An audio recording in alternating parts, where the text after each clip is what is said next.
Hello, everybody. I think we can start on time. Looks like people have mostly got here. My name is Tom Kushner. I'm a professor in the sociology department. I'm also the director of the Freedom Project at Wellesley College, which is a new program which is meant to bring in a diversity of speakers from different parts of the world and different issues and different arenas of debate.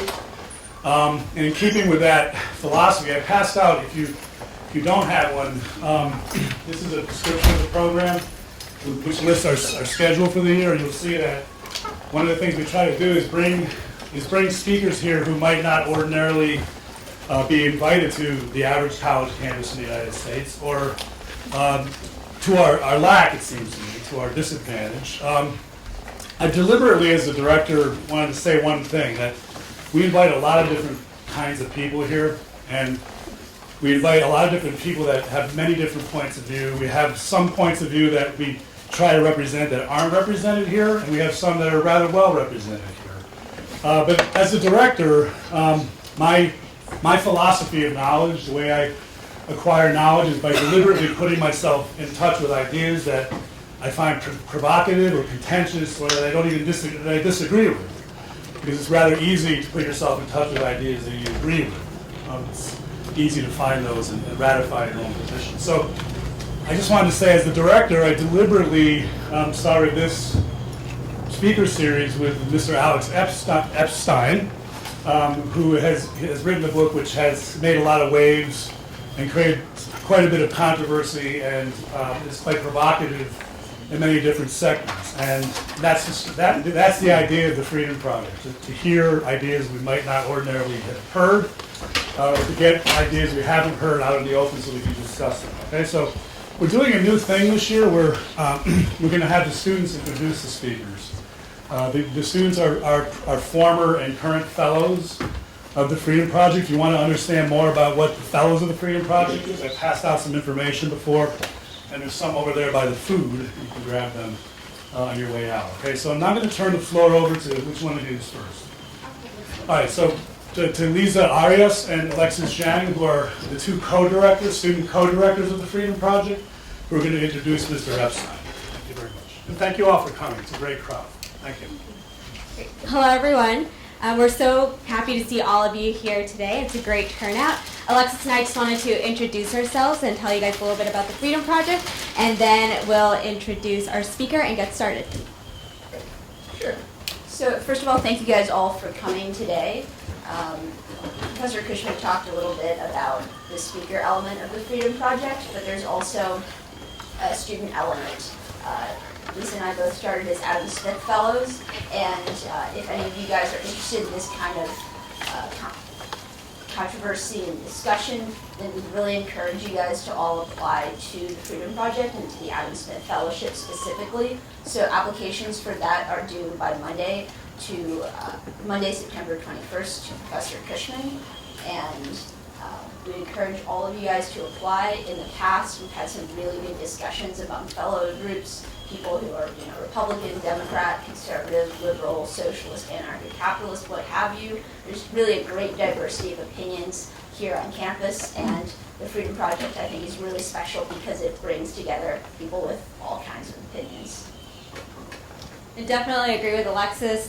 Apply regardless of your political ideology. It's always great to engage with ideas that you might not agree with. It's a great exercise, and it's definitely one that will be of use to us after we make our own lives after Wellesley.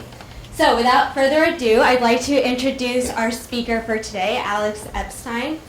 So Alex is a Maryland native who graduated Duke in 2002. As Professor Cushman mentioned, he wrote a book, The Moral Case for Fossil Fuels, which made the New York Times bestseller list. He has risen to prominence as the nation's foremost free market energy debater, and he's promoted a philosophy that's not only anti-pollution but pro-development. So we would like to show you a little clip about the book that Alex has written. So if you guys give us a moment to do that.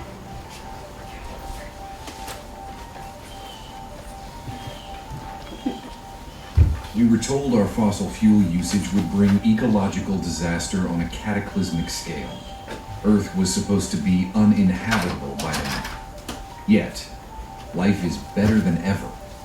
People around the world have climbed out of unspeakable poverty. By any measure, our environment is better than it's ever been.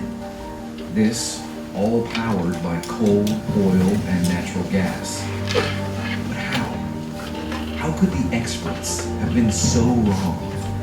Not only wrong, but hysterical and reactionary and rude, stifling progress in the process.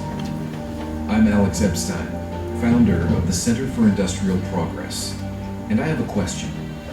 Isn't it time someone made the moral case for the use of more fossil fuels? Wind and solar power remain unreliable. Fossil fuels burn cleaner and cheaper than ever to advance our growing world. They save lives in operating rooms, fight famine, heat and cool homes in the most extreme places. Without fossil fuels, society slides backwards. It's good that we use fossil fuels. Our world would be better if we used more.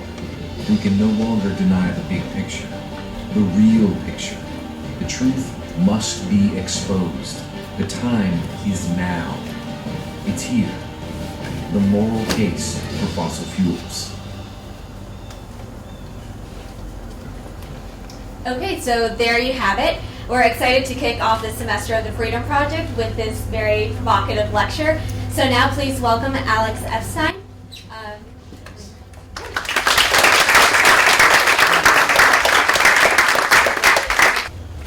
All right, hey everyone.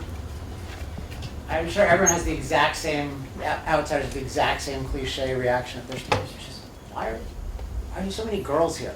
Because most of the time it's all guys at the speeches. So anyway, let's do a quick survey, because I've never met any of you. I'm curious where you're coming into this from. So I'm going to give you three options, and we'll take a poll. So the first is humanity is morally obligated to get off fossil fuels very quickly. Okay, that's number one. Number two is humanity is obligated to get off fossil fuels, but needs to do it slowly. That's number two. Number three is humanity is obligated to use more fossil fuels. So we have get off quickly, get off slowly, and use more. So if you don't fit into one category, of course you can choose not to vote, but I just want to get a general sense. So who would say get off quickly is your inclination? Okay, so maybe almost half the room. How about get off slowly? Okay, how about more? These are maybe all outsiders who came here through my Facebook page. I'm going to raise my hand as well. So what's interesting about this to me is that this is like the last place that I expected to end up. So as was mentioned in the intro, I grew up in Maryland, in a place called Chevy Chase, Maryland, which is, as you probably know, not a major fossil fuel area. It's in the Washington, D.C. area. We're not taught in Montgomery County public schools that fossil fuels are good. I didn't come from a mining family. I didn't know anyone in the industry until about 3 years ago when I had already formed all of these views. I was taught what I think all of you are taught more or less, which is that fossil fuels are this unsustainable addiction that we need to get off of. Their impact is overwhelmingly negative, and we should, if we're idealists, we should want to get off of fossil fuels. So I went all the way from that education, which I had in high school, which I had in Duke. I had not one teacher ever told me one positive thing about fossil fuels, to becoming known as, maybe the sort of world's most fervent exponent of fossil fuels. Just to give you a sense of the lengths I go to, this was last year, this is almost exactly a year ago. There was an event. Someone raise their hand if you're actually at this event, but it was in New York. You were at the event? Did you see me there? It was called the People's Climate March. You recognize it. In New York City, there are about 100,000 people estimated, on the premise that our fossil fuel use is something that we're morally obligated to end rapidly. And I disagreed with this vehemently. I flew on my own dime from, I live in Laguna Beach, California. I flew to New York to do this. Now, there are 12 of these videos, which you can see on YouTube, but I'll just show you one. Do you hear what they're saying? Hey, hey, ho, ho, fossil fuels have got to go. I have a very different opinion on the matter. Let's go see if we can engage. Can we just go stand in the middle?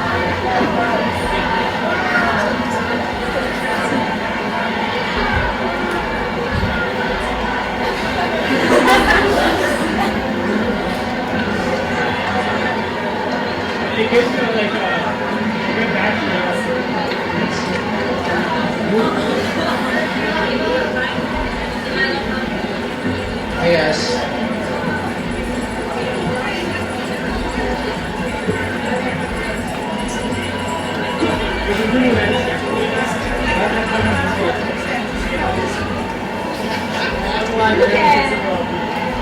That's not true. I do.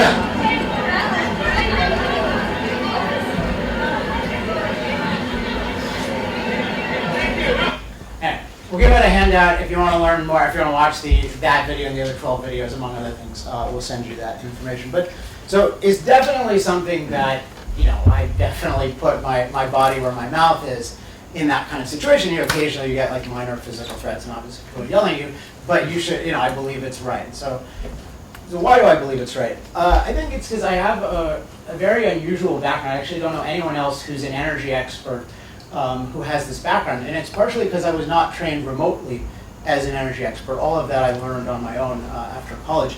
My background and my passion in life was moral philosophy. That was what I was obsessed with and still am obsessed with. And that's really the issue of how do we think logically and carefully about issues of right and wrong. When we're dealing with these big kinds of controversies, how do we make sure that we're right? Because we take actions like we vote, we give out books, we try to persuade people. If we do the wrong thing, we have huge moral responsibility. If we do the right thing, then we get credit. That it's something that we need to take very seriously. And of course, people disagree on these things. And from a very young age, I was interested in, well, why do they disagree? And how can you, what can you do to have the best chance that you're right? And so that was one thing.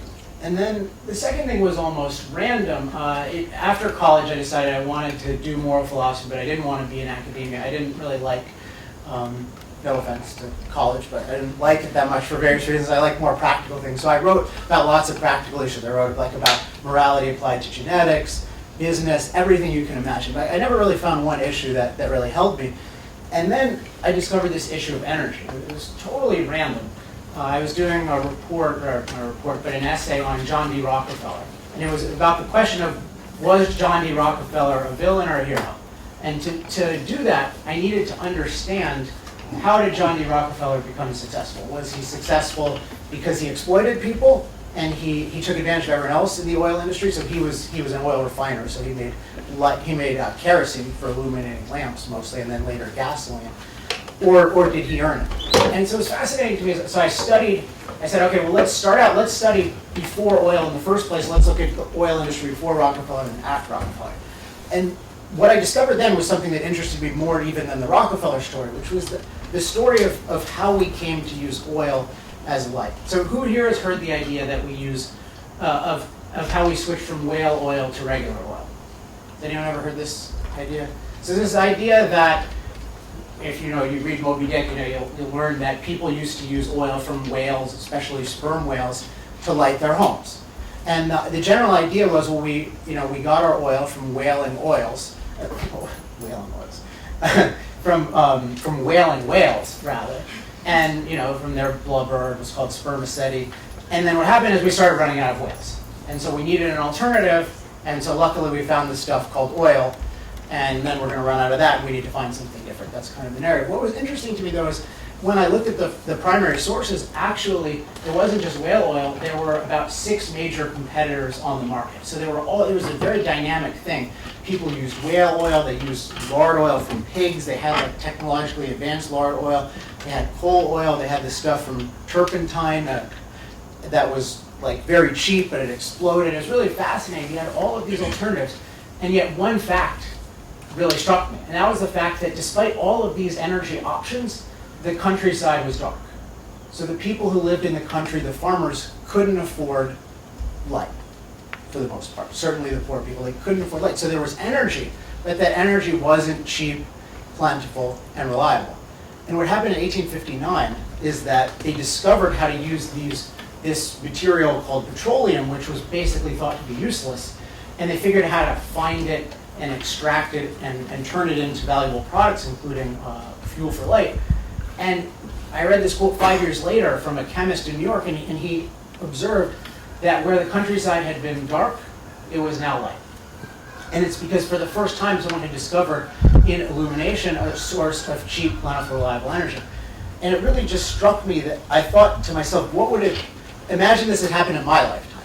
Like imagine I went from, you can't see at night, and you can't even see that well during the day. I mean, we use light during the day all the time, to I have hours, I can do whatever I want with my evenings. I mean, that's hours more to everyone's life. And it just really struck me, this thing that struck me was just energy is so important, and I never appreciated that. Energy is so important, and I never appreciate it. And particularly cheap, plentiful, reliable energy is important, and I never appreciated it. And the more I explored this, the more I realized it was far beyond that, because it wasn't just about lights. It's really what energy is.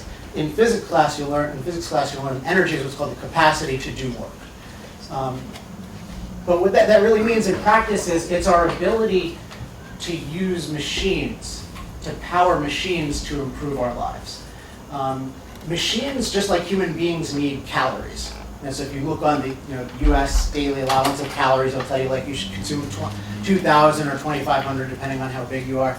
But what we find is that the calories that humans consume and the energy that we have and the power that we can exert and the work that we can do is very minor. We're very weak creatures. We can't do very much, which is why historically we were very much at the mercy of nature. We didn't fare very well. There was high infant mortality. People just struggled.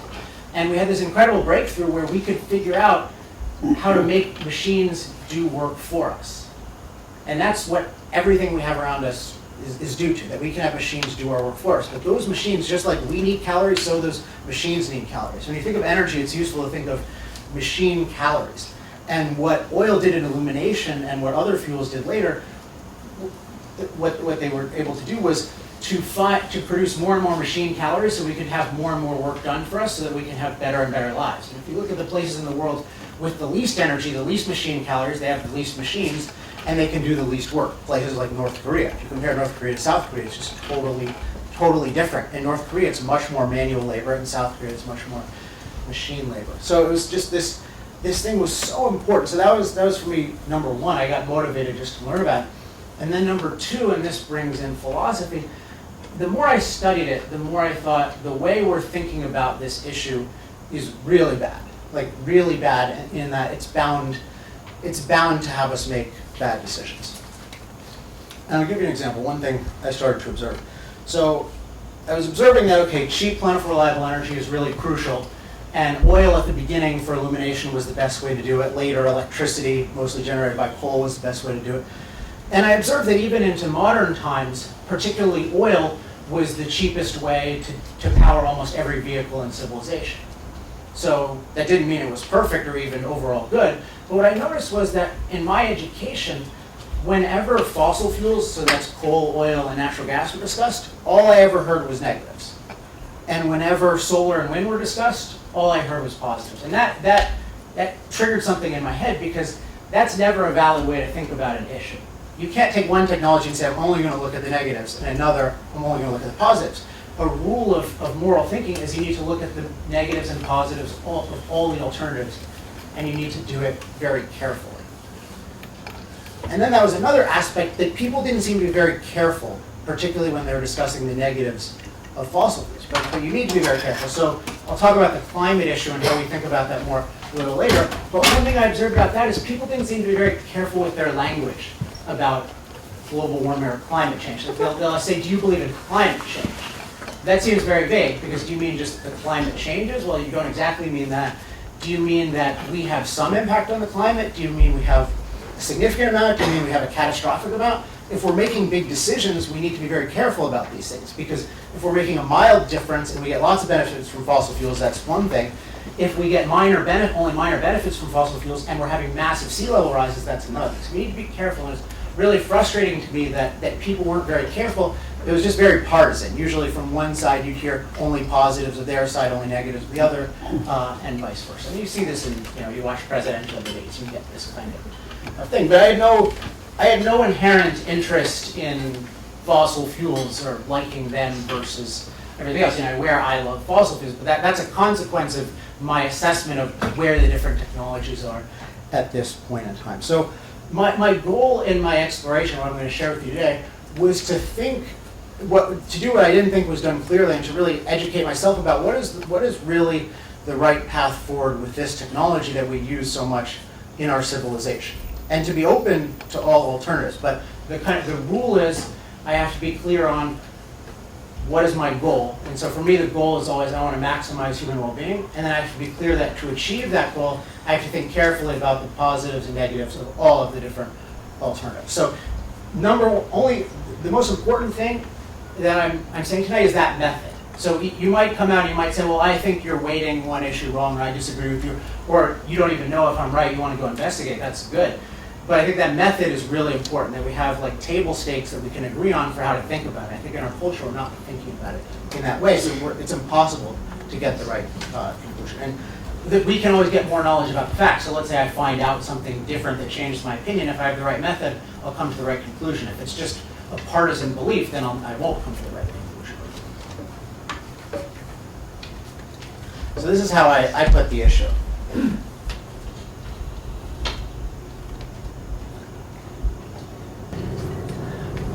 So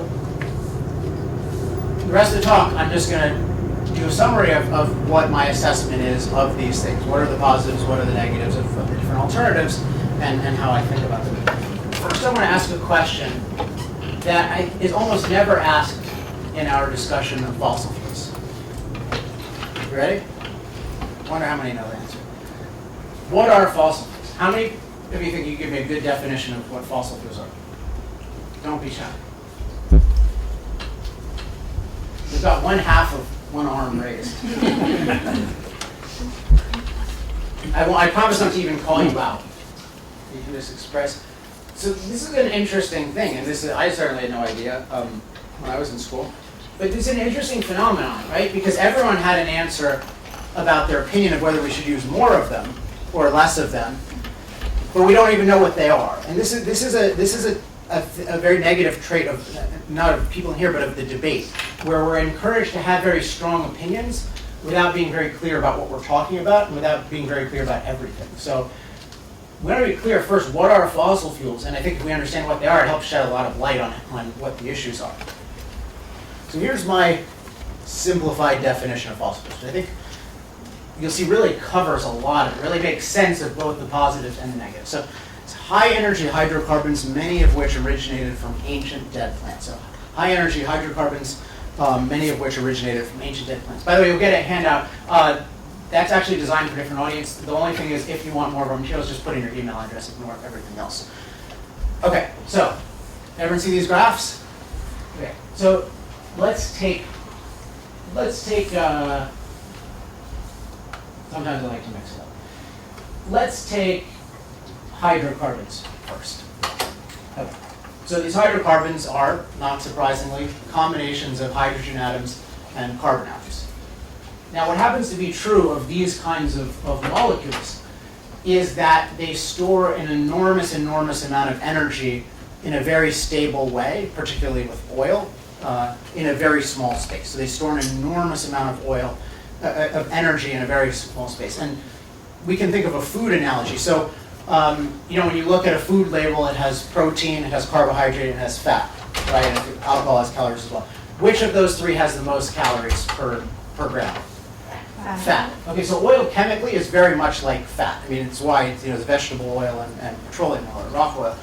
And so what it means is this is a very dense way of storing things. It's a very dense way of storing energy. So oil is one of the most dense substance, really the most dense substance we have for energy. That's why we use it for transportation. So whenever you're doing something where you need to carry your fuel with you, you almost always use oil if it requires a lot of energy. So this is why basically every plane in the world uses oil fuel, and every large piece of farm equipment uses oil fuel. So it's got this aspect where it's this amazingly dense source of energy, and it's naturally that way. So we don't even you have to do a little bit to it, but it's naturally very dense.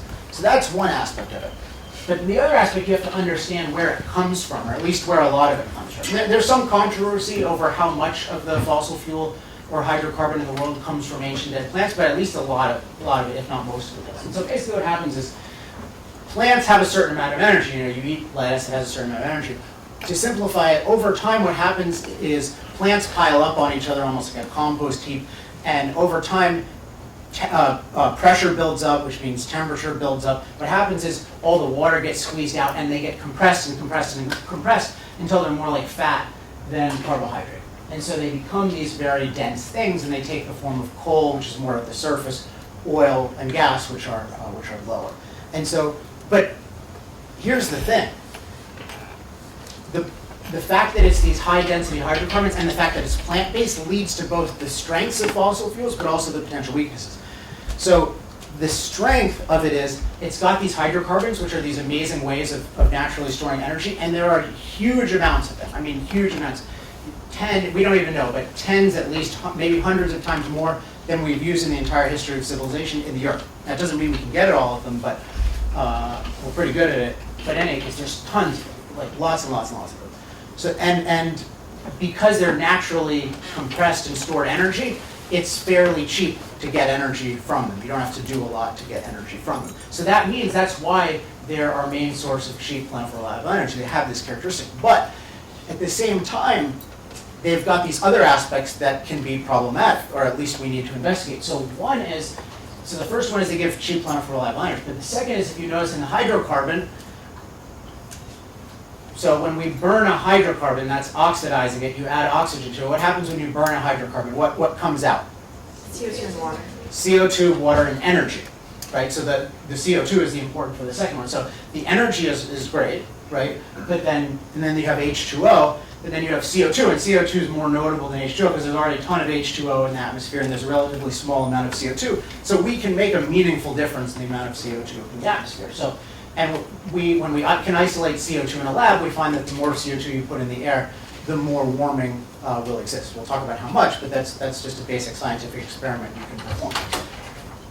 The third thing has to do with the plant base. So when you burn, if you burned a pure hydrocarbon, like pure hydrogen and carbon, it would all be energy, CO2 and H2O. But what happens is because they were plants, there are lots of impurities in plants. Plants contain all kinds of things in them that when burned might not be very good. So for instance, there's a certain amount of mercury that can be in plants. And so those get naturally stored in the fossil fuel. So when you burn it, you can have a certain amount of mercury going there. Sulfur is a big one. Sulfur, exists naturally in plants. So in a place like Los Angeles, particularly several decades ago, Los Angeles is about 60 miles north of where I live, what happens is if you burn enough high sulfur material in a small enough space, you get smog, right? And so that can, we see that a lot in China, what's happening with the coal plants. And then the third, the fourth aspect that's a concern is that even though there's a lot of this stuff and there's a lot of dispute about how much, what happens is because it's plant-based, because it came from this very, very long process that takes a long time, we use the stuff much more quickly than it replenishes. So you hear the term renewable sometimes. Oil does renew, coal does renew, gas does renew in that sense, but it renews much more slowly than we use it. So if you were to run an indefinite time horizon, at some point you'd run down on it if you did nothing else. So the three big concerns are the warming concern, the pollution concern, and the depletion concern. Does that make sense to people? So I think it's important just to look at, see how both the potential benefits and the potential risks of fossil fuels all flow from the basic nature of the thing that we're dealing with. And so then the question is, the question of the book and the question tonight is, how do all of these add up? So we need to look at the impact of using fossil fuels versus not using fossil fuels on access to energy, on the livability of our climate, on the quality of our environment, and on future energy resources. Now, I'm going to focus on access to energy and climate because I think those are the two biggest issues, and I want to take as much time as anyone wants for questions. I'm happy to elaborate on the pollution and the depletion issue, but I think today overwhelmingly the thing people are concerned about is climate. So, and these are all complex issues, so I'm going to delve into that most importantly. All right, so let's look at access to energy. So here is a graph of fossil fuel use from 1980 to the present. Can anyone guess why I use 1980 as a reference point? Beginning of the reading presidency. It's actually the beginning of Alex's life. Well, I kind of like the way I think of it, and it's serious. The way I think of it is I'm the first of 4 children, and my parents. I reading the literature back then. I would read about how my parents were being told you need to get off fossil fuels, and they did not do that at all, as you can see from this graph.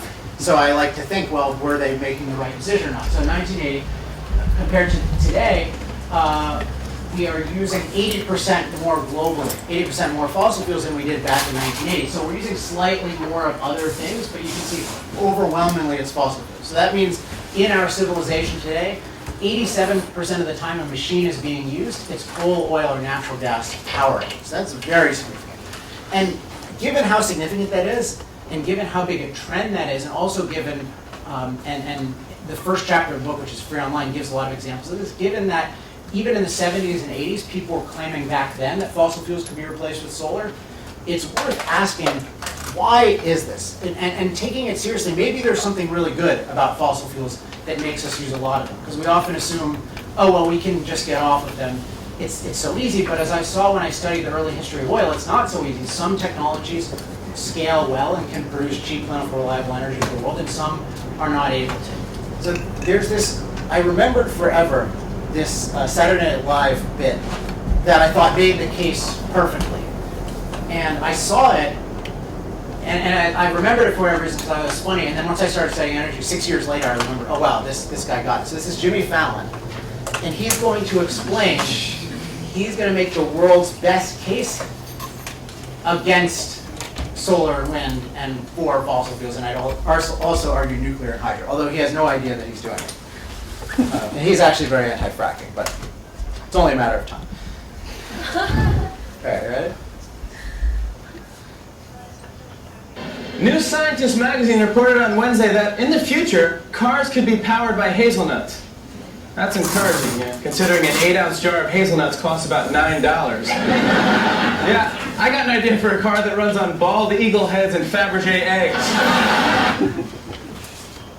Okay, so I said, oh, well, here's an interesting point. Hazelnut energy is renewable energy, right? Hazelnuts are getting their power from the sun. We often hear we should use the sun for energy because the sun is free and it's forever and there's lots of it. So why isn't hazelnut energy, it's renewable, isn't that what we should want from energy? Why doesn't it work? So I found that really fascinating, and here's the issue. It's because you have to separate 2 things. One is the input, any of the inputs to energy, including the raw energy source, which is like the sun or oil or whatever.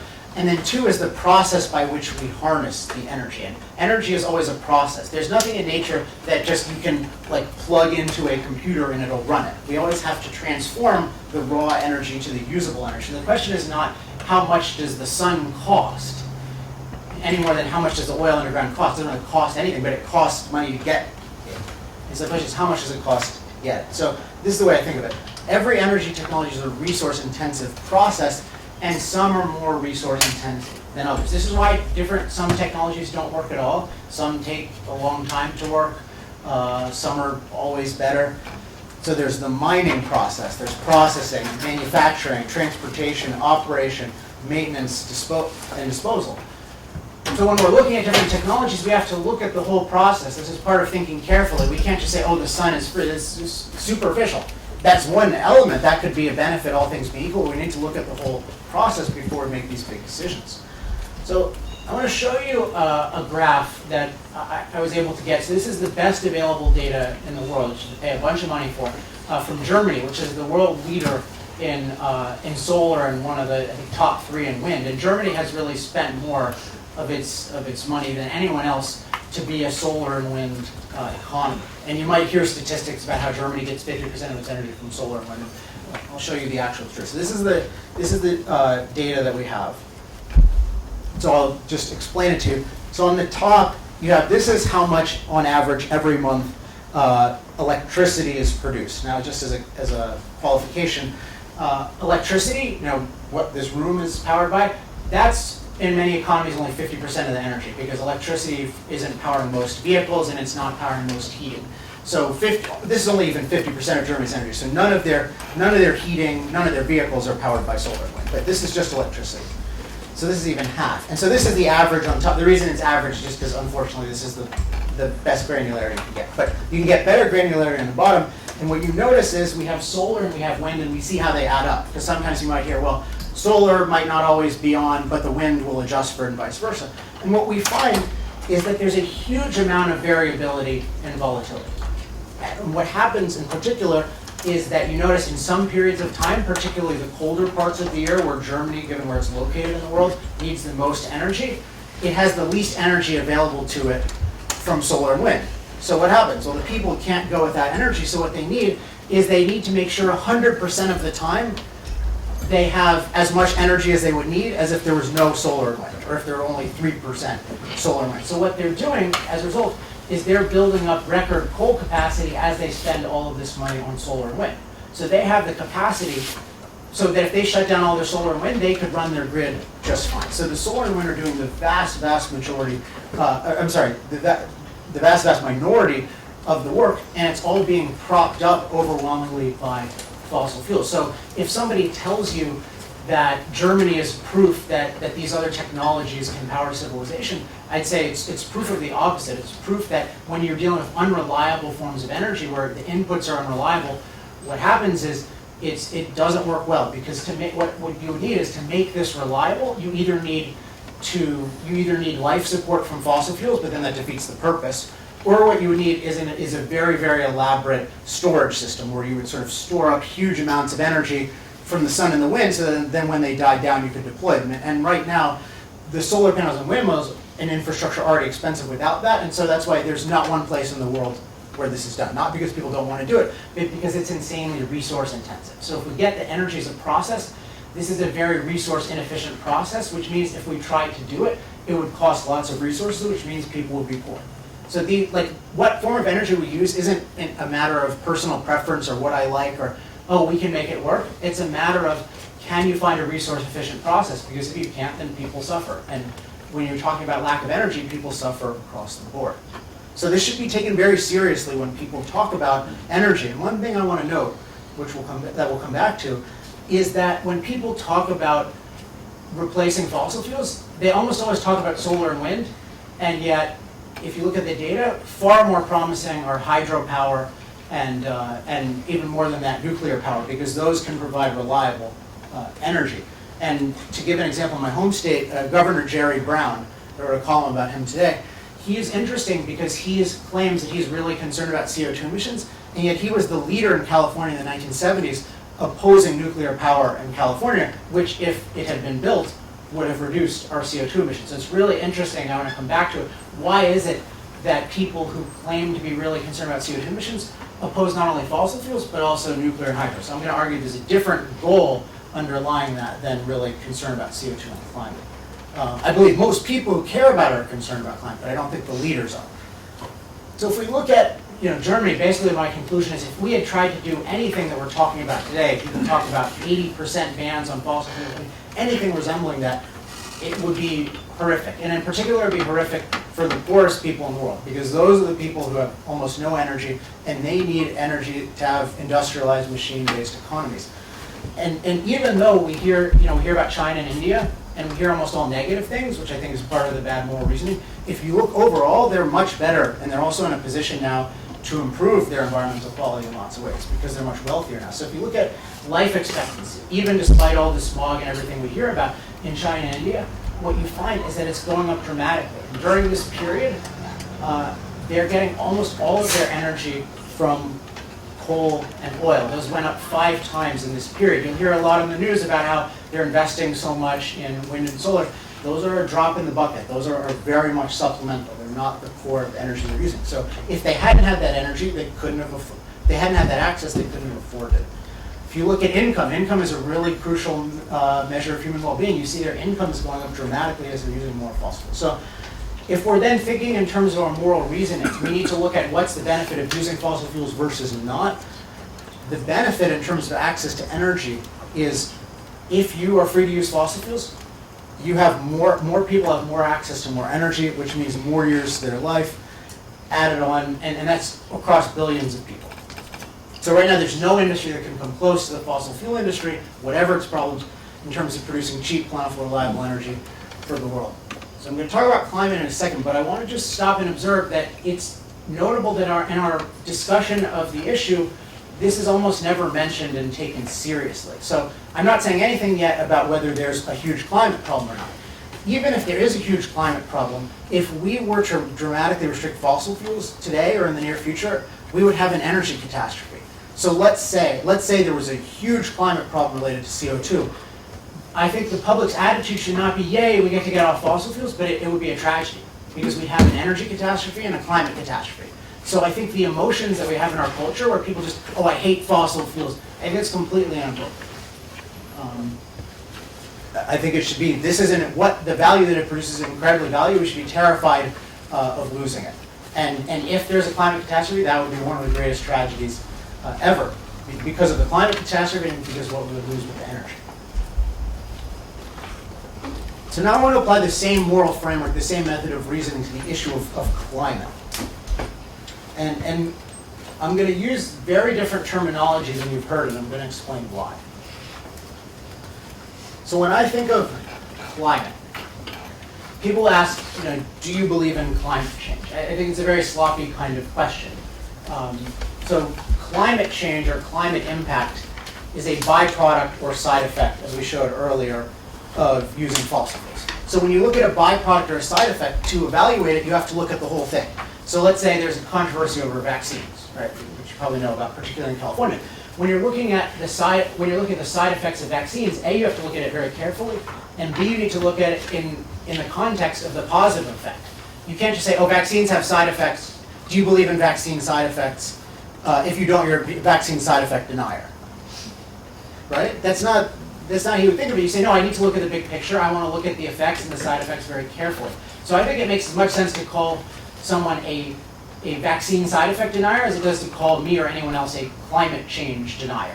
Almost everyone I've ever heard of who's a quote climate change denier is somebody who believes that fossil fuels have an impact on climate, but that overall the benefits of fossil fuels far outweigh the negatives. So whatever your position ends up being, I think we need that kind of respect in the debate. If someone says something that's just outright unscientific, then obviously you have to criticize them, but the debate is inappropriate. So that's one aspect of it, that it's sloppy. But the other is that it's not really focused on what matters. And what matters most to me is human life. So when you talk about climate change, do fossil fuels cause climate change? What I'm concerned about is, do they cause negative change or positive change for human beings? So let's say that in the early 20th century, a lot of people had hoped that we would warm the planet, much more than actually it has warmed, because in general, people tend to prefer warm climate. So let's say it turned out, I'm not saying this is true, that we warmed the climate and that overall it was much better. Or that, as we'll discuss, putting more CO2 in the atmosphere helped plant life, because plants eat CO2, and that was overall better. So the point is that change is not bad or good, it's neutral. What we have to look at is the change positive or not. So what I want to look at is not climate change per se, but climate change is an aspect of climate livability or climate danger. And I think when you look at it in that perspective, it changes the issue a lot. So here are the three variables. If you want to look at how do fossil fuels impact the livability of our climate, I think there are three big things. And chapters 4 and 5 of my book are sort of in this order. So the first is the one we're familiar with, called the greenhouse effect. So we have to look at when we add more CO2 to the atmosphere, and we've changed the composition of the atmosphere from 0.03% CO2 to 0.04% CO2. We have to look at how does that impact temperature around the globe, and then how does that impact other aspects of climate like storms, sea levels, that kind of thing. So that's one thing that's key. Another thing that's almost never mentioned is we have to look at what is the effect on plant life of putting more CO2 in the air. Because if you put more CO2 in a greenhouse, the plants grow more. So we have to be open to positive effects, not just negative. We can't just assume if we are creating change as negative, we have to be open to either side. And then the third, and this is the most neglected, is what I call the energy effect. And this is, if we care about the livability of climate, we have to recognize that natural climate danger is an enormous problem, that's faced societies throughout history, and that we need lots and lots of energy to solve it. So the societies with most energy are the ones that can build an infrastructure that protects them from climate. So if you care about people being safe from climate, it's not enough to not impact the climate. You have to have lots of energy to make yourself safe from climate. So we have to look at each of these and see how much does each matter. So let's look at greenhouse effect. So one interesting aspect of the greenhouse effect and the view that this is leading to a climate catastrophe is that this is a very old view. Really, this particular view is about 40 years old. And the first chapter of my book is called The Secret History of Fossil Fuels. And it focuses on how every single claim we hear today as cutting edge was actually made minimum 30, but more like 30 plus 40 years ago. And so what I have is even many of today's leading thinkers, so you might not know these names, but Paul Ehrlich, James Hansen, John Holdren, who's President Obama's science advisor, I'll show you a couple of these, have been predicting for a long time that by putting more CO2 in the atmosphere, we're going to lead to a climate catastrophe. The greenhouse effect has been known about for well over 100 years, so it's not news to anyone. These predictions have been going on for a long time, which is great in terms of as moral philosophers because we have a track record. We can look at, how have these claims fared throughout history? It's always easier to evaluate an old claim than a new claim. So let's look at this. This is James Hansen. So in 1986, he rose to prominence by predicting that this, which means that from the years 2000 to 2010, the average temperatures around the world would rise 2 to 4 degrees Fahrenheit, which that would be really, really big because that would be way bigger than all the temperature rise in 100 plus years before. I mean, significantly larger. So what actually happened is, in the entire history, since the beginning of industrial civilization, there's been 1.4 degrees in the entire. And in that period, I'll show you the graph in a second, but it was essentially flat, and it certainly slowed. So he predicted this incredible spike, and it flattened. And yet, when I read news stories today, one of the latest news stories is about how James Hansen predicts record sea level rises, and they say nobody has been more right on climate than James Hansen. And that's the lie. I mean, that's just dishonest. So we need to hold everyone to their track record, including me. You should always feel free to Google anyone, including me, and say, what were we saying 10 years ago? And if we were wrong, did we apologize for it? Hansen didn't apologize. Now, part of what I like to do with all these issues is always ask, what is X? So I asked at the beginning, what is climate change? What are fossil fuels? And I want to ask now, what is the greenhouse effect? Because when you hear the greenhouse effect, you hear, it makes things warmer. The more CO2, the warmer, right? But there's a question of how much warmer. Because in math, we have different kinds of mathematical functions. So let's say it's an exponential function where every new molecule of CO2 makes the atmosphere hotter than the last one did. Well, if you have any function like that has no negative feedbacks on it, I didn't mean this pun, but toast, right? Right? You're just gone. Because if you can't stop, that's unstoppable. That is a pure catastrophe, right? Then you could have, let's say, a linear function, right, which is where each molecule of CO2 warms the same amount as the last, and that can be a serious cause for concern depending on the function. But it turns out that the greenhouse effect, when we can isolate it, is not either of those. We call it the logarithmic function. So that means each molecule of CO2, if you isolate it, warms less than the last. So I think of it, there's a lot of ways to think about this, but one is just, imagine you're driving your car, I don't know what kind of car you guys have, let's say you have a Honda Civic or something like that, and you're driving at 55 miles an hour, and you want to make the car go faster, so you start pushing down the pedal 1 millimeter at a time, 1 millimeter at a time. Well, the car, each little press is going to move the car less fast than the last one, until at some point the car's not going to go any faster, right? It's not like your Civic is going to go 500 miles an hour if you just press hard enough. And so that's the same kind of dynamic here. Each one warms less than the last. Now, there's an aspect to this that's important that is in, I discussed at length in Moral Case, where there are questions about, well, what happens when this effect is not in a lab but is in the atmosphere? And my basic conclusion is, well, if people who predict that in the atmosphere it's going to lead to a dramatic acceleration of warming, that is completely refuted so far by the actual history. So if you look at this graph, what's interesting is this is from 1850 to the present. So what you see is that until about 1940, you have a certain amount of warming, and then you have a slightly larger period of warming. But this is the first one is before major CO2 emissions, and the second one is after major CO2 emissions. And 30% of our CO2 emissions in history have come in the last 15 years or so, 15 or 20 years. And yet in that period, there's been next to no warming. There's disputes about how much, but as we've used dramatically more CO2, there's been less warming, which indicates that in the atmosphere, CO2 functions much like it does in the lab, where it warms, but it has a minor warming effect. And to put this in context, because we see these graphs, right, and this looks like, oh my gosh, that's still pretty warm, I'm a little bit scared. But notice the values. The values there, these are all fractions of a degree Celsius, which means slightly larger fractions of a degree Fahrenheit. So if you put it in the context, this is from 1850 to the present, of how much it's warmed, what's actually happened is it's warmed 1.4 degrees through that entire period, which is almost undetectable to us, except we have sophisticated instruments. So what this means is that if you compare this to New York, which is, New York has this temperature range. In daily life, we encounter this huge range of temperatures, and what global warming means is just that the range shifts slightly upward. But if we can cope with the lower range, we can cope with the upper range, unless there's these other huge negative effects like storms, and I documented in the book why that's not true and how that's not true. But this is, at least the runaway warming claim has completely fallen flat, and the people making it have not owned up to it. And so people can tell me, you can say, oh, you're not a climate scientist. Well, I'm a human being, and I can tell if somebody is being dishonest or if they make a wrong prediction, they need to own up to it. Any human being can tell you. You don't have to be a philosopher. You just need to be a human being and honest.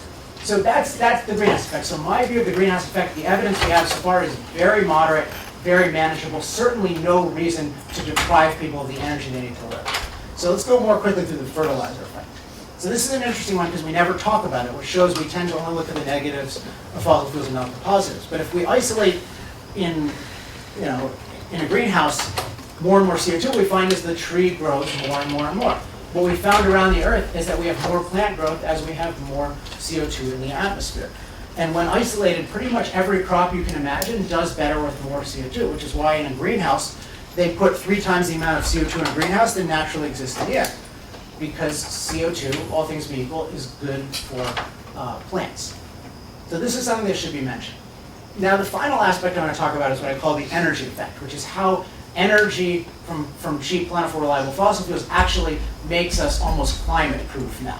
And this is the opposite of the deal. What we hear is that climate-related deaths are going to skyrocket. And this is an old claim. So in 1985, John Holdren, who is President Obama's leading science advisor, so maybe the most influential scientist in the country, said that in 2020, climate-induced, carbon-related famine, CO2-related famine would kill 1 billion people. That's a really serious thing. So we're 5 years away from that now. What's actually happened in the world is that we have a population of 7 billion, and it's better fed than ever. And malnutrition has gone down by 40%. And that can be directly attributed to fossil fuels in the form of fossil fuels are where we get our fertilizers. We can talk about some of the controversies related to that. And also all the fuel for all the equipment. So a modern harvester that's powered by diesel fuel from oil, you can get enough wheat for 500,000 loaves of bread in a day. If you don't have that caliber of energy, you can't do it, and people starve. So this was exactly wrong. But it wasn't just wrong about famine. He was wrong about every form of damage. So we have a statistic that's almost never mentioned, which is fortunately, I think I can take some credit for making people start mentioning this on TV, which is called climate-related deaths. I didn't make up the statistic. It's collected by something called the International Disaster Database. But what it measures is the most important thing, which is how many people are dying from these causes. You hear climate change is worse than ever. You hear about a given storm. It's blamed on climate change. It's blamed on fossil fuels. That doesn't make any sense to me. You need to show me what's the big picture data that overall things are getting more dangerous. Because we've been hearing for 30, 40 years it's getting worse and worse and worse. So what's the actual data? And this really shocked me because when I came across this data, what I thought would be that what I thought is that climate would be more dangerous now, that we have more climate-related deaths, but that it would be nothing compared to all the lives that have been saved. But it turned out it was completely wrong. What turns out is that actually climate-related deaths of all kinds have plummeted, absolutely plummeted. So the more fossil fuels we've used, the safer we've become. And that's a function of CO2 is not creating some massive new climate danger, but fossil fuels and the energy that billions of people need from them, that that makes us safer. That is things like air conditioning, which we take for granted, heating, which we take for granted. Crop transport has almost eliminated drought-related deaths. Drought-related deaths around the world in the last 80 years have gone down 99.98%. In the US, they've basically disappeared because we have modern technology. So what we can do with energy is just amazing, and we have to figure this into our thinking. So I like to put it this way. Fossil fuels don't take a safe climate and make it dangerous. They take a dangerous climate and make it far, far safer. And so this is kind of the end of my perspective on these two. To go back to the fundamental, we want to look carefully at both the positives and negatives of how fossil fuels improve human life. What we find with access to energy is that they're absolutely indispensable and underappreciated.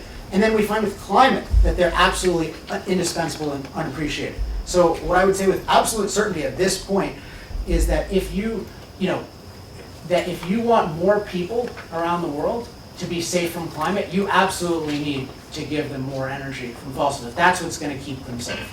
That is the absolute key to it. And all the data show that the countries with the least fossil fuels are the ones that are the least protected from climate, even though they're still way more protected than they ever have been. So I want to take questions in a minute. I mentioned that there's the environmental quality issue and there's a resource issue. Feel free to ask about that, but I think the basic framework should be clear. I'm happy to talk about either of those.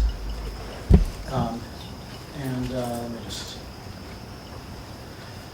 So I gave out a handout, and the handout is just, if you're interested in more information, particularly you can get the first chapter of the book for free, and then certain videos of ours, and also just stay in touch with me. And the reason I'd encourage you to do this is this. I went to college, I did not have these views at all, but I think more importantly, I never had the chance to have them. I was never exposed to them. I never heard about this data. Unfortunately, the risk of offending people, universities can very much be monopolies when it comes to certain ideas. People try to be open, but I don't think it's the case. So, if you find any of this at all intriguing, I hope you investigate. I hope you challenge. And it makes you challenge what you've heard. But I also hope it makes you challenge what I've said. And if you can find something wrong in what I've said, either here or in the future, you can tell me in the Q&A period. You can write me, because ultimately, it's not about fossil fuels, it's about human life, and if it's about that, it's about thinking very carefully, morally, about right and wrong, which means always thinking about the big picture, always looking at the positives and negatives, always being very careful. So thanks so much for being a great audience, and let's do questions.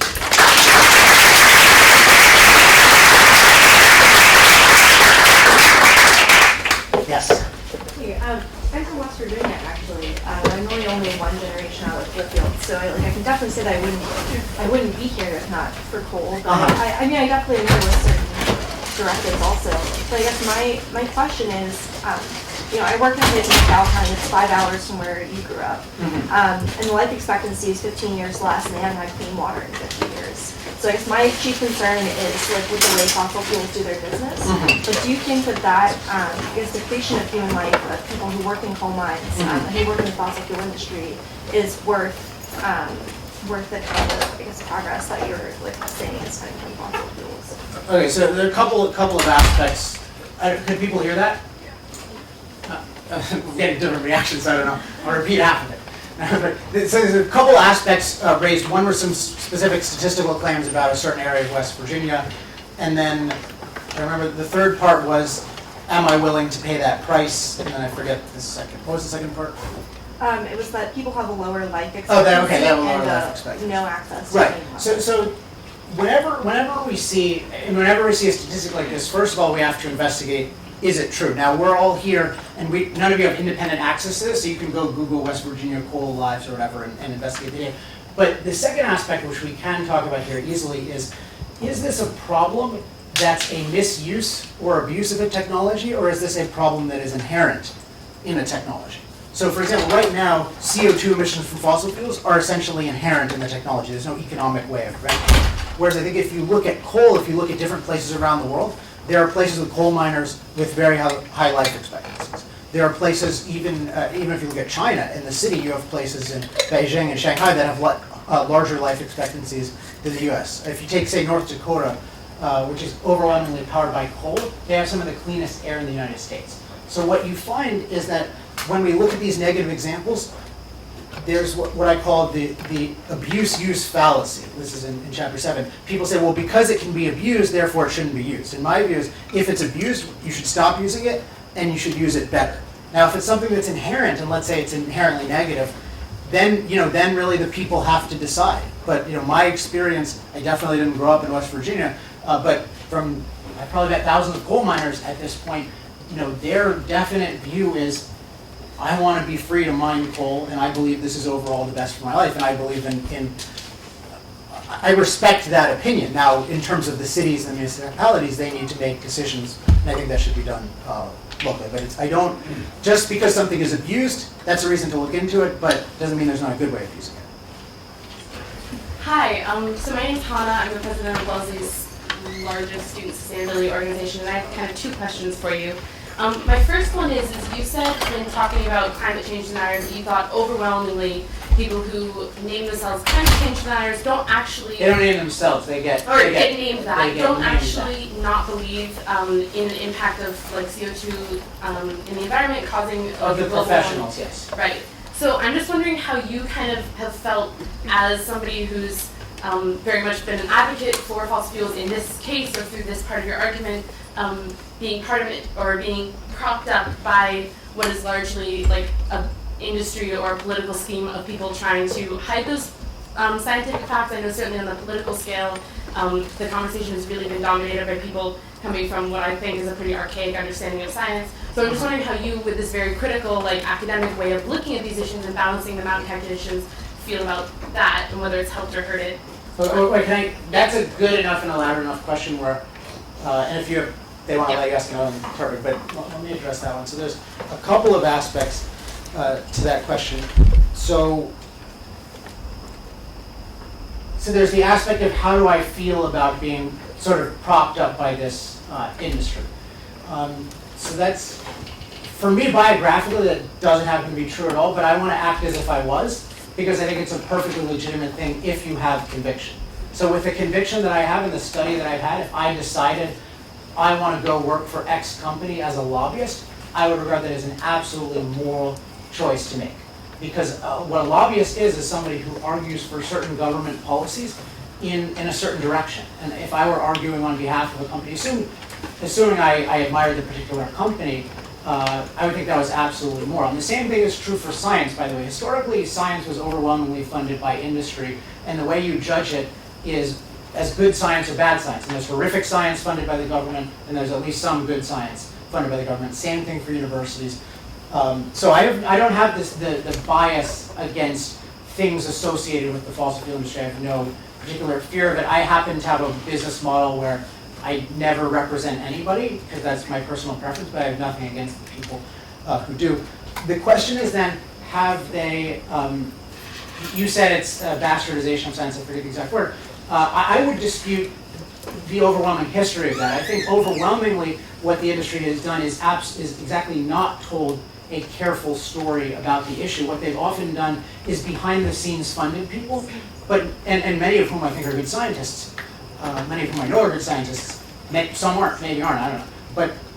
But they have not publicly explained why they were doing it or what the justification was, so it looked very shady to people like you and other people. So I think they have culpability there. I think if you're funding scientific research, you should say publicly, this is why I'm funding it, this is why I think it's good, this is why I think there's a case. And there's an interesting issue with, you've probably heard of the Koch brothers, so this interesting case study. Well, because it's really interesting because they are viewed as sort of the most negative people, but they're sort of the least financially self-interested people as actors at all. Like they're very free market, so they don't want subsidies. And one thing they did was they sponsored a guy named Richard Muller to create what's called BEST, which is the Berkeley Temperature Study Center, and the findings of that were viewed as at least somewhat critical to the fossil fuel industry. Whether they were or not is a wholly different issue. But in any case, they said publicly to their credit, look, we thought this was important research,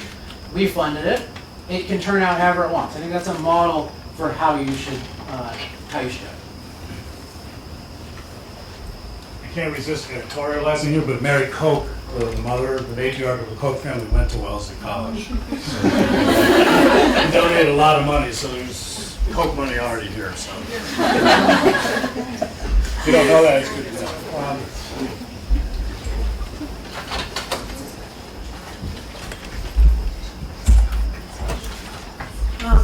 Hi, my name is Alex Q, and I just had a question about your last graphic. This is not on. Sure. No. Okay. And I just had a question about your last graphic about climate-related deaths. Okay. I was wondering what you actually define a climate-related death as, and then how you can make the claim that they've decreased if there's no definite definition of what a climate-related death Because there's an exact definition. I give the exact one in the book, but I can't give you the. It's just what happens is it's an aggregation of categories that are climate related. So storms, floods, wildfire, extreme heat, extreme cold. So what they do is, to the best of their ability, they tally data from around the world, and then they say from year to year, how has it changed? Now, this is going to be imperfect. But the trend is very, very striking. So if you notice, for example, before 1920 it goes down. Why does it go down before 1920? But because you have almost no data back then. You're collecting less and less data. And by the way, this is way understating the point, because this isn't adjusted for population. So let's take the 30s. I think in 1931, 1933, a couple of years in the 30s, is the first time we have semi-complete data where we have under 1/3 of today's population. We have 3 million climate-related deaths, let's say 1930. So that's the equivalent of 10 million today. In 2013, which is called the worst year ever for climate, we had under 30,000. So it's shocking. It's not, oh, you might have, even if you missed a couple zeros, it's still dramatic. I don't know how to do this the best with a microphone, so I'm just going to pass it around. You could maybe move the microphone to the people with the questions. So this is just a follow-up to your answer. Do you have any data about climate-related injury? So there's a couple of categories of this, and it's a really important kind of question. So climate-related injury, or the thing that more often comes up is climate-related economic damages. Those are, I've never heard of a climate-related injury. I mean, you'd imagine it would correlate strongly with climate-related death. If it didn't, that would be a good sign too, that you could sort of protect a lot of people from dying who otherwise would. Climate-related damages, there's a whole literature disputing it. It's almost impossible to know for many, many, many reasons. Like, death is sort of a very binary, absolute thing, whereas with damages, you have all sorts of weird kinds of incentives. So, for example, there's a huge over-reporting of climate-related damage because people have insurance. So if you live in a climate-prone area, you have people who say, oh, this amount of damage was done to my house, this and that. So you can read the literature on that and see what you think of the different people on it. I like deaths because it's a much sort of clear-cut statistic, and it's the thing that matters most. And it's also the thing that's being claimed. That's important. What they're claiming is not you're going to lose some money, because then you can do a straight financial profit loss. They're saying you are going to die. And what often you hear is Bill McKibben or Naomi Klein or something say, what good, Naomi Klein has this book with similar colors to mine called This Changes Everything. And in the beginning of it, she says approximately, what's the good of an economy if you're all drowned underwater? So that's what she and others have been claiming forever, is we're going to be drowning. So that's what I want to address most of all. Another follow-up, just really quickly to my initial question. How do you know that the decrease in climate-related deaths is due to increased fossil fuel and not increased healthcare and disaster relief aids? Is this information I'm not familiar with? I mean, the majority opinion is indicated by snapping. Okay. Okay, Well, I'm glad. I don't know if this knowledge is going to be transferable to any other venue, but yeah. So this is an important thing. So let's talk about the. So this often goes under the label of correlation and causation, right? What is the relationship? And it's almost become a cliche to say, well, correlation doesn't mean causation, and that's absolutely true in the sense that to show a correlation does not prove causation. But what's also notable is that causation always involves correlation. So one of the ways we discover causation is we see very, very, very strong correlations or very, very strong patterns of different things. And then what we do is we investigate and we inductively usually determine the mechanisms of causation. So if you notice, I showed you certain graphs today, but the vast majority of the time that I spent was giving causal explanations of how energy improves human life. So the core of it is that energy gives us the ability to use machines to improve our lives. So what we find then is that improves every aspect of life. So I mentioned in agriculture how it makes us more productive. So you can see a correlation between oil use and agricultural productivity, but you can also understand the causation. So when you look at, and then there's a more fundamental thing, and chapter 2 of the book is really all about this, is that energy is causally linked to everything beneficial because it's powering all the machines, but also as a consequence of powering all the machines, it is unleashing huge amounts of time. And if you look at so much of human innovation, including in the realm of medicine, for example, it's all about smart people having lots of time to do things. Even what all of you are doing here, that you have all of this time to learn. Large percentages of the population can afford to learn, which can be very, very productive. But that requires that machines do an enormous amount of work for us. So when you see a new discovery in medicine, that was made possible by the amount of machine energy we had at our disposal. So directly and indirectly, you can link all these. Now, in the case of climate, it's very dramatic because, for instance, the issue of drought, you can just show what used to kill people from droughts. There are a couple of different things. One is you couldn't get water, and so we have irrigation. So that's a dramatic thing, which is a high energy process. Another thing is you didn't have drought relief because you didn't have the ability, the power to bring food from where you had bad weather, a bad season, from a good season to a bad season. And now you do. So when you see these deaths plummet, you can see a causal relationship. Now, you're not seeing it in like, you know, the relationship is 1.8x or something like that. It's not that, but it's an absolutely definite causal relationship. And so I just wanted to clarify that because what the graphs do is they affirm or they help affirm the causal relationship that I'm explaining. In no case do I just show two graphs and say, oh, this proves it. But the graphs are meaningful because of the cause and effect. So the fundamental idea of the book is that nature does not give us a good standard of living. We need to transform it using lots and lots of energy. And then every aspect of life, from climate to getting clean water, involves how do we transform the world to make it better for humans. So that's the core causality of my argument. I think I've got the microphone, so I'll ask the next question. My name is Jay Turner. I teach in the Environmental Studies program here. And thinking back over the last 7 or 8 years, we've had a lot of people speak on climate. We've had people like James Hansen. We've had people like Bill McKibben, probably no surprise to you, they may have been here before you.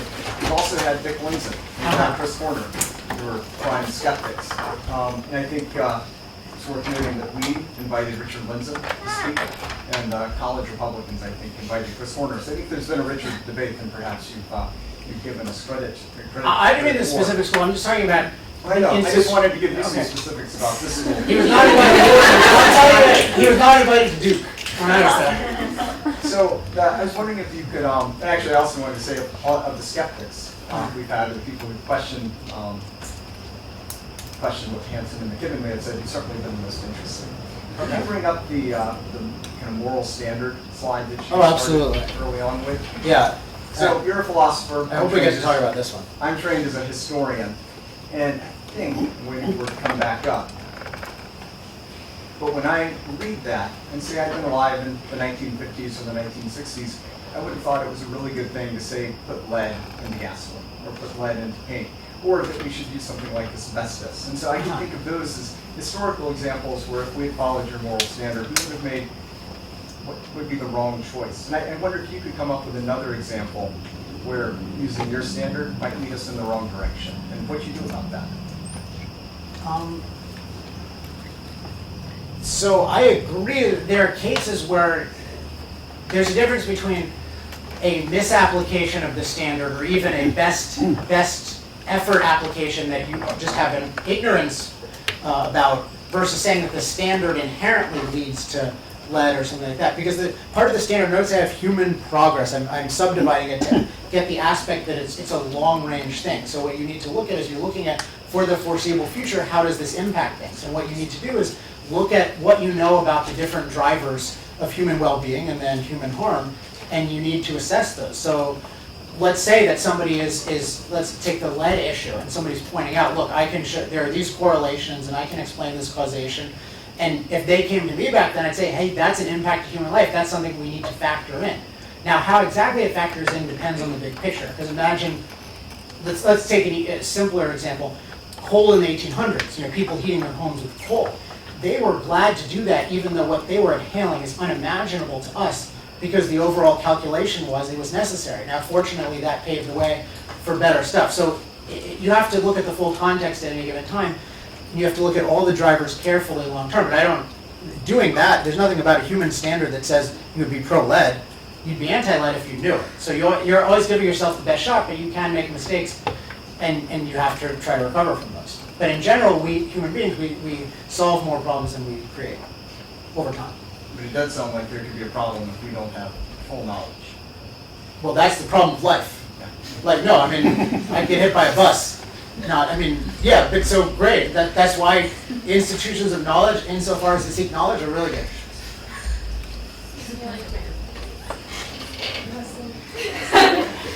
Thank you. Hi, I'm Lily Moore, and your idea is that you love fossil fuels because they've led to all of these great things, such as higher... They do lead to and will lead to. Yes, but I think you're kind of confounding the ideas of energy and fossil fuels, because all of these things would happen regardless of what that energy source was. It's just that right now, fossil fuels are that source of plentiful, cheap energy that is also reliable.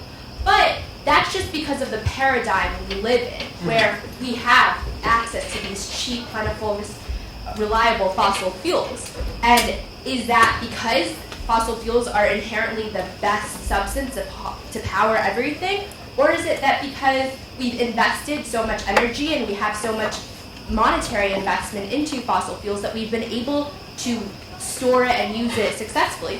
You're saying, solar is not possible to use, it's not usable in Germany because we don't have the technology to store it. But why do we not have the technology to store it? It's because we haven't created those technologies yet. Mm-hmm. It's because it's a new technology and we just don't have that kind of use yet. So, yeah. But in the future, I think it's completely possible to have that be our main source of energy, or nuclear, or anything else like that. Why do you think that it's fossil fuels that is so great and not just energy use? So this, at the beginning of the presentation, I spent quite a bit of time, probably 15 minutes or so, talking about the relative resource efficiency of the fossil fuel industry versus the others. And it was anticipating exactly this issue, because you're right, the fundamental point is that its energy improves human life. And I couldn't care less where the energy comes from, except that it come from the most efficient source available, because if it doesn't, and it has to be at any given time. So let's say the same thing for steel. Like you say, well, I want renewable materials. I don't like the fact that we use this non-renewable metal. Society has invested way too much in steel, so let's build all of our skyscrapers and all of our structures and all of our vehicles out of renewable wood. And we can make that work somehow.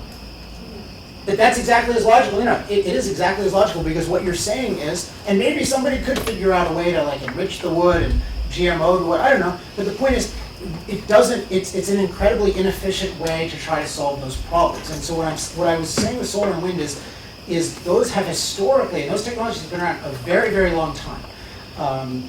Battery-powered car was around before the gasoline-powered car, by the way. It's that those have not proven to be efficient. So what I'm saying is that when this form of generating energy is so much more efficient that billions of people will suffer and die without it for the foreseeable future, you are absolutely morally obligated to say this is something that needs to happen, needs to continue to happen, and we should look at it very positively. That's why I say I love it. So it is a superior technology. It's the state of the art. So what I believe in is not renewable energy or green energy. I believe in progressive energy, which means that we always strive to figure out the best form of energy at any given time, and that will evolve.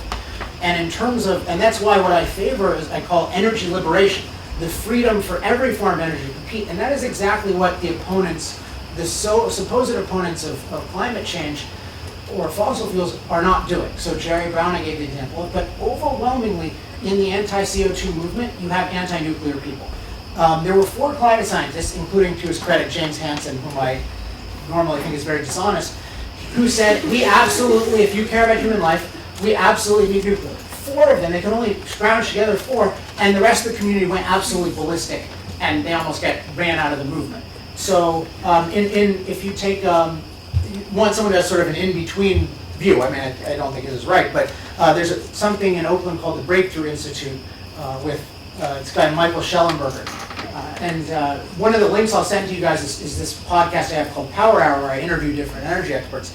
And he's telling me, I mean, I think I get stuff from people because he's kind of a liberal. He gets trashed by people for being pro-nuclear. They question his motives. So it's this obsession with solar and wind. And this gets me to the most important point about all this that I didn't say, because it's harder to get. But I mentioned when the gentleman brought up the issue of my moral standard. The reason I got giddy for a second is because there's something in here that is incredibly controversial we don't realize is controversial. And that is that we judge things by human well-being. And my view is that in our society, we almost never judge things by human well-being in practice. So and let's take the solar and wind issue. Why are we so obsessed with getting energy from the sun and the wind? If you understand how nuclear power works, empirically it's actually the safest form of energy ever developed. You have enough of it to last however long you would want. It doesn't emit CO2. Why aren't people who think there's a climate catastrophe going ballistic saying, let's run this forward as quickly as possible? Or hydroelectric power. The leading components of hydroelectric dams, which again generate no CO2, are people in the green movement. So why is this? It goes to the issue of the green movement. What does green mean? Green means minimal impact. The green movement's moral standard is not, we want to maximize human well-being, it's we want to minimize human impact. That's the goal. Whenever we look at anything, we want to look at how do we minimize our impact. That's why they call it green energy. I want the most life-enhancing energy. Being clean is part of that, but I want the most life-enhancing energy. But that's not the focus. The focus is on being green. So when they look at things like solar and wind, they say, oh, the reason they're for it is they think it's natural. Oh, it's so natural to get it. We're living in harmony with nature. But they're ignoring that it's horrible for human life to try to live this way. And historically, when we lived in harmony with nature, we didn't live. We died in harmony with nature. So I am completely against the green movement on principle. And my real goal has nothing to do with fossil fuels. It's to replace the green movement with a humanist movement that cares deeply about our environment, but for human beings. And I think it's a crime what they've done to nuclear, and I think that anyone you should look in these 3 issues. If you find anyone who's either pro-fossil fuels and like anti-nuclear, anti-hydro, that is a big sign for suspicion. If you find someone who's anti-fossil fuels and anti-nuclear and anti-hydro, that's a death wish for civilization as far as I'm concerned. It's all about the mic. I got no control over this. Yeah. Hi, my name's Jess, and I was just wondering what your thoughts are on fracking and the possible ecological repercussions of fracking. So the question is about my thoughts on fracking and the possible ecological repercussions. So fracking is short for hydraulic fracturing, and so the genesis of this becoming a big issue is that there's a certain kind of rock called shale rock that has, we mentioned these hydrocarbons in them, but it has them in a way that's very difficult to get at. So historically, they were basically useless. It took way more, it was too resource intensive to use. But thanks to a suite of energy technologies, which I call shale energy technology, including this technology to fracture the rocks using water and including like all kinds of other molecules and substances we can talk about, that allows you to get oil and gas out of them at an affordable price so that you can sell it. So what this has done, in particular in the US, where we have a lot of private property rights, so people have been free to use this and deploy it very quickly. We've become the leading oil producer in the world, when 8 years ago, when I really started researching this, everyone was saying, our production will go down and down and down. So that's the context of what's happening. Now, there's been a set of claims about it, which is that various aspects of this particular process are dangerous to human beings. So the one that was popularized by the movie Gasland was, the first one was that it contaminates groundwater. And then there are other associated ones about earthquake, cancer, different kinds of chemicals used. And in chapter 7 of the book, I talk about a bunch of these. I think though that the key principle that I mentioned before is important, where you have to look at the difference between abusing something and using it. So with any technology, you have to look at, when you're assessing the danger, you have to look at sort of what are the possible things that can go wrong, and how many of them are inherent, and how big a deal would they be if they went wrong. Like if there's a low risk, but it's a real risk and it's oblivion, you know, that is a big problem. Whereas if it's a low risk and it's containable, then it's different. But I regard the focus on fracking as dishonest by the people attacking it for this reason. Fracking is just one part of producing oil or gas, and it is the least dangerous part to groundwater for one very simple reason. So if you look at how groundwater gets contaminated, there's one commonality among basically everything that can contaminate groundwater. And this is going to be shocking, but it's that it's near groundwater. Right? So lots of things can contaminate groundwater. Pretty much any industrial process, anything we do can contaminate groundwater. But it has to be near groundwater. It has to be able to connect to the groundwater. Now what happens with the fracking is the shale rock is a mile or more deep, and the groundwater is usually less than 1,000 feet deep. And there's a huge amount of space in between that's impermeable. And we know it's impermeable because historically, if it wasn't, then the oil would already come to the surface. So it's the least likely thing to affect groundwater. So the question is, well, why is it so associated with groundwater? Well, the reason is because it is possible. Sometimes they just lie about it, but it is possible for an oil well or many other things to dump, say, oil, or you can have gas released into the groundwater. But that has nothing to do with fracking. That's just if you have a leak at the surface. That's a standard thing. But if Josh Fox in Gasland had said, hey, you know what? It turns out that sometimes you can have a gas leak, people wouldn't have been interested because that's a standard thing forever, and water naturally has gas in it a lot, and that's a lot of times they take the natural gas in water and say it came from fracking. But it comes from something different than fracking. So the whole focus on fracking, the only reason it's on fracking is because that is a new and scary sounding term. So I think it's like any other aspect of the energy production process, it needs to be properly legislated, and you need to investigate cases, and there's potential dangers, but there's nothing unique about it except the name. So I'm very upset with that treatment, because I think overall it's an amazingly positive development that adds very little risk to the process and adds massive benefit. Could I ask a question about your methodology? You emphasized several times that maybe the most important thing you wanted to tell us today is that we should look carefully at an object or an issue, line up the positives, the negatives. This leads me to ask, with fossil fuels, what are the negatives? Right, so the real negatives come under, let's look at this category. The real negatives, so the climate issue is weird because it's the biggest perceived negative, but it at least so far, it's not actually the one. But the real issue comes here, with environmental quality.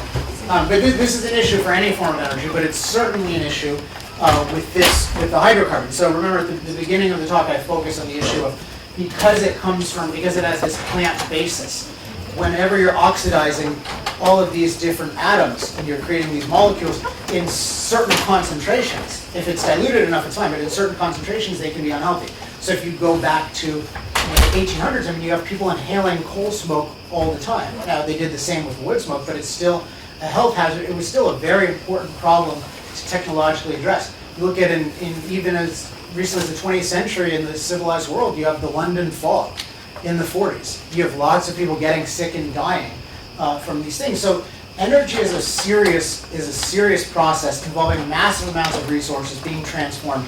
And every single form of energy can go wrong in different ways, and certain are safer in different ways, and we need to be aware of that. So here's one where fossil fuels is at a sort of permanent disadvantage to nuclear. It's weird because people think of nuclear as most dangerous, but because of the way nuclear power works, it is not combustible. So a nuclear power plant is not combustible. The uranium or the thorium or whatever cannot explode. And this is an enormous advantage for a power source. So I live in Laguna Beach. I walk to the beach every morning. Every morning I walk by my house and I see on the sidewalk as I'm walking back, like gas line, natural gas line hazard. And I know that there's some small, really small, but there's some chance that could explode because I know how gas works and I know how combustibility works. And that can happen, and that does happen, and people die from gas leaks all the time. Now with nuclear power, what happens is it can overheat, but it can't explode. Now a nuclear bomb can explode, but it's totally different physics involved. So there's a great line by my energy hero, a guy named Peter Beckman, who said, people were saying, well, what if a terrorist blows up a nuclear power plant? He said if a terrorist blows up a nuclear power plant, he should be awarded a Nobel Prize because he'll have discovered a new law of physics. I was thinking of another one that's more inappropriate, but maybe more inappropriate than that one. So that's an example where objectively you've got inherent in a technology, it has less of a risk. Now, nuclear inherently has certain kinds of radioactivity risks that fossil fuels don't. I think those are much smaller. If you look at, say, solar and wind, they have more risk on the mining end because the materials that go into solar panels and windmills are far more dangerous than fossil fuels. Fossil fuels are plant matter. They're relatively safe to handle compared to, say, with something like neodymium, which has to be mined. It's called a rare earth metal. And rare means not there's a little of it in the earth, but it means it's very where are my words? It's distributed very finely throughout there. So that means you have to mine lots and lots of metals using lots and lots of toxic materials to get a little bit of the metal. And so you run into all sorts of problems. And in I think chapter 7, I tell some stories about what happens in China at some of these mines where we get our clean energy, but we don't look at the whole process. So none of these, I think with all the forms of energy, they can be done well enough where they're all worth doing if they can be done efficiently. But you've got to be really careful. I mean, there's no joke. It's not like there's nothing to be afraid about. You should be afraid with any form of energy, and that's part of what keeps us safe.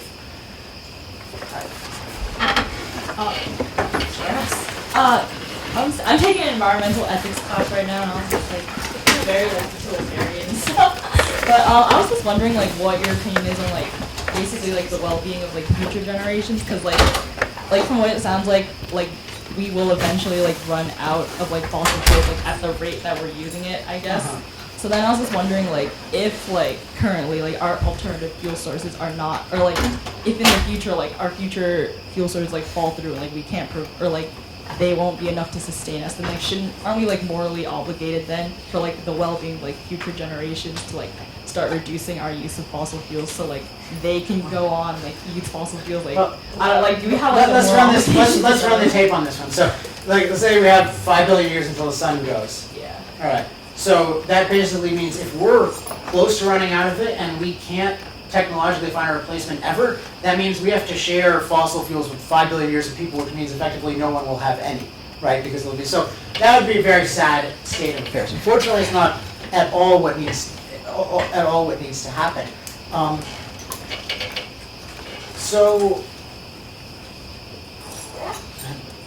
This is a really interesting issue, but basically, think of it like this. I got this phone, right? When I buy this phone, it's interesting what I do not think of when I buy the phone. What I do not think of is this a sustainable phone? Is this phone made out of all renewable materials? In 1,000 years, will future generations be able to use exactly this phone? I don't think about that at all. Why? Because I know that people will find better and better ways to make a phone, and if one particular aspect is not there, then they'll work around it. But I want the most progressive phone, the best phone with the best material. So we know that human beings are evolving and progressive. So you can take what I say in sort of a bunch of different ways, understandably, that are wrong. One is, we should only use fossil fuels. I hope I just said that. But the other is, we can only use, fossil fuels will always be indispensable. No, I don't think so at all. There's just what I wanted to show is that the level that they're at is at a much higher level than everyone else, and so that means other people need to play catch up, which is part of why it's imperative that you have freedom of innovation. And unfortunately, what happens is that I think what the Green Movement has done is it's targeted the newer technology. So, for instance, it's demonized fracking, it's demonized nuclear. It demonizes things like turning coal into oil, which actually oil is the most scarce of the fossil fuels historically. So if you can turn coal into oil or gas into oil, that gives you hundreds and hundreds of years more. So what we absolutely need is freedom of innovation, and the frontier technologies are always the victims when you have any sort of bias against new technology. So as a factual matter, there's so much potential fossil fuel, there's almost unlimited potential nuclear. And my guess is, if I had to guess, and I don't need to because free people come up with the best solution, my guess is you'll go from what's called nuclear fission to nuclear fusion. Ultimately, that's how the sun works. But for various reasons, over history, what human beings do is we go from very diluted sources of energy and less reliable, like the sun, which we used to use exclusively for plants, and we go through things that are naturally more dense and stored, like fossil fuels, and then nuclear is 2 million times as dense as coal. So if you take it's just unimaginable, you can power a year, like what a golf ball of nuclear material can do. So there's a lot of evolution needed there, and unfortunately our policies are completely going against it.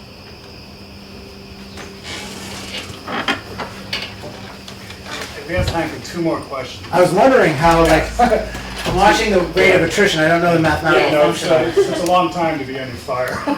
No, it's not. It's actually that someone attributed this to global warming, but it's actually lack of man-made local cooling that makes this room hot. No, it's a bit hot. So is this a solar-powered heater or something? Oh, she has the microphone. Yeah, Lindy and then. Right, I was wondering if you could go back to the China-Indian experiment. I have a question about the methodology. Yeah. So for life expectancy, it doesn't convince me because I don't know much about India, but in the case of China, life expectancy I think has a lot more to do with the political situation, and that's just, I don't see how these two graphs are correlated. So just explain what do you mean about the political situation? Well, so from 1970 to 1980, at least a lot of people died not because, energy use is part of it, but because overall the regime restricted. You mean like genocide within the regime? Well, yes, that's part of it, and then also there's just a lot of control over the overall economic activity that people were allowed to do. Yeah. So it wasn't, I don't think the major issue is their use of energy, but their economic activities in general. I think there's a really important issue being raised here, which is that none of these things exist in isolation. And in a sense, you could say the fundamental, so it's not a coincidence that the political freedom increased and the energy increased at the same time, and that the prosperity increased, because you could ask, well, why didn't they have it? Why wasn't this acceleration before? Why didn't they? And the reason is because they didn't have political freedom, they didn't have economic freedom, and that's the state of most undeveloped countries. So this goes to, I'm sure, the purpose of the center, but the fundamental enabler, not the cause, but the enabler of human progress is individual liberty, of individuals being free to have ideas and act them out in reality and reap the rewards or learn the lessons from them.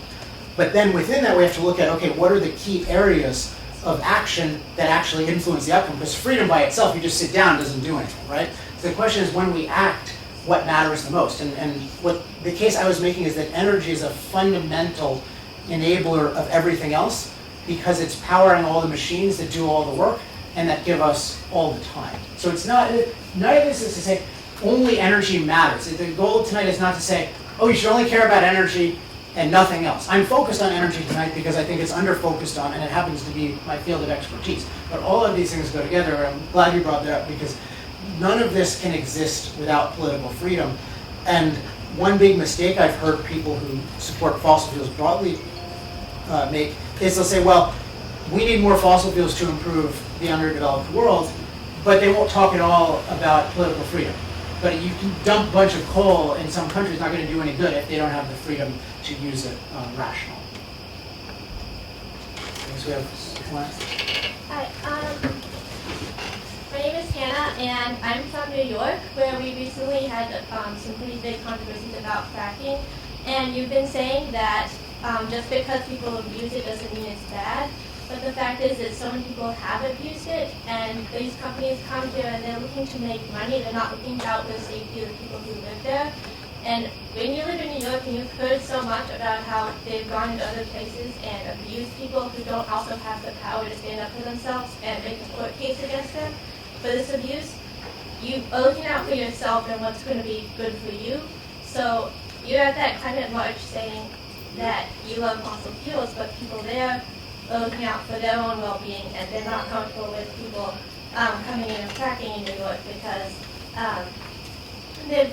they've learned that people don't do it safely. So maybe there should be more of a focus on making these fossil fuel practices safe so that people can feel comfortable using them. Because right now the safety is not where it should be. So. Okay, I want to answer that, but I want to give you a chance to ask a question because you're very animated. I can tell you. Okay, yeah. I want to not ignore this one. So wait a second. But I want to just do this one. So it's an empirical question of so with any given thing you're describing, there's still the issue of abuse. Like, is it if a company is railroading somebody's rights? They shouldn't be allowed to do that. So for instance, if I own property and someone forces me to engage in this, that's wrong. And there's a lot of detail over how do you work it out and what does your neighbor have a right to do, and if you don't like what your neighbor is doing, how much say, and there's a lot of issues there. But I disagree very deeply, and having studied this quite a bit and having known quite a few people inside the industry, outside the industry who have this, I do not think that that is an accurate statement of what's going on in New York, and certainly the people that rallied. Almost none of them had anything to do with being landowners who were victimized. If you look at the places where this is happening the most, people are generally appreciative of it. And the one thing that they do point out, which is a real issue, is that because there's so much opportunity, sometimes things happen very quickly and things get ignored. So for instance, in some of the places, you have to use enormous amounts of equipment in the areas. And so what happens is the roads get run down. So the companies over time have gotten better at building the roads. So these are all, the point of this is that fossil fuel energy as a technology is a crucial and valuable technology. And that the industry is fundamentally an industry that has a good mission. It's not to say that people don't do bad things, or even that there aren't challenges. Anytime you're dealing with massive projects, there are challenges. But I think overwhelmingly what's happening with fracking is good, and I think it's being hugely misrepresented that most of these companies are out to ruin people's lives. Lots of these people live there, and just, I would say as a general rule of life, if the more we talk about people, like, we want to make sure to get to know them. It's very different to get to know all the people. And I know lots of environmentalists, so I've done my homework many times over. So when I criticize them, I do it at least from deep personal familiarity, whether my assessment is right or not. All right, last one. Thanks for giving me the option to ask my question. My question is about sea level rise, and you've mentioned it kind of offhandedly a few times tonight.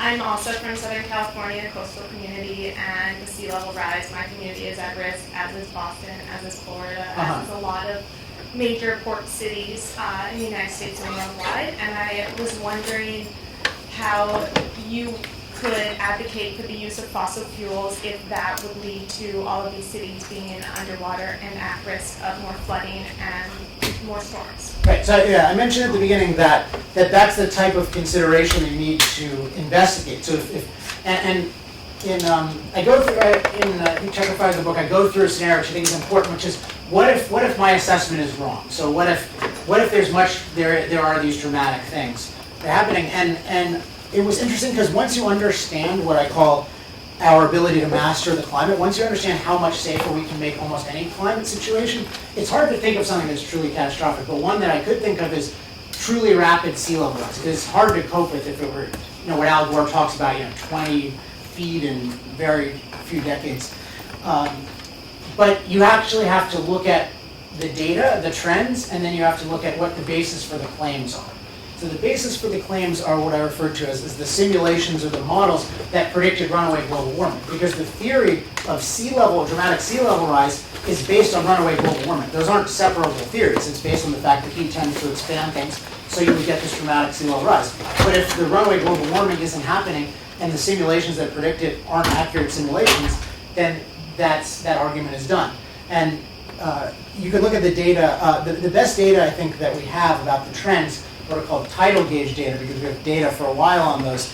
And then I keep mentioning the book. I hope you check out the book. But if also I'll send you in the links our website, moralcaseforfossilfuels.com. I have all the graphs in the book, including sea level tidal gauges. And what you'll see is that they're very steady. There's not any kind of dramatic trend. And in fact, many places you see sea levels falling, sea levels rising. Sea levels are almost exclusively a local issue. So if we did have that runaway global warming, this would become more of a concern. So that's my comment. I'd like to thank everybody for coming and for being a great audience on a hot topic. Thank you, and I hope you'll come to more of our events. They're always exciting. I mean, well, I'm biased, of course.